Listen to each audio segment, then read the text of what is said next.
হারের ময়নাতদন্ত করতেই কি বৈঠকে পদ্ম শিবির? 7ই জুন দিল্লিতে কেন্দ্রীয় নেতৃত্বের কাছে রাজ্য নেতৃত্ব যাবে এবং সেখানে দলের নবনির্বাচিত সাংসদরা থাকবেন, সুকান্ত মজুমদার, শুভেন্দু অধিকারীরা থাকবেন। সেখানেই হবে কাটাছেঁড়া। মৌমিতা রয়েছেন আমাদের সঙ্গে। মৌমিতার কাছ থেকে আরো আপডেট নিয়ে নেব। ঠিক কি বললেন এই নিয়ে সুকান্ত মজুমদার?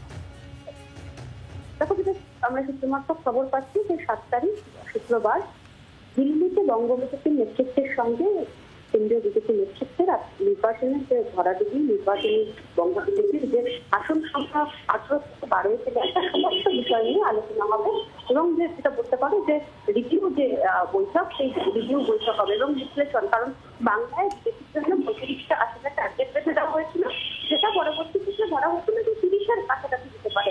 বঙ্গবন্ধুর নেতৃত্ব তারাও বিভিন্ন জায়গায় সবাইকে সেই ঘোষণা করেছিলেন, কিন্তু পুরেও বেরোতে পারেনি বঙ্গবন্ধু। খুব স্বাভাবিকভাবেই সেই সংখ্যা গতবারের তুলনায় ঘাটতি রয়েছে, 12 আসন নেমে দাঁড়িয়েছে।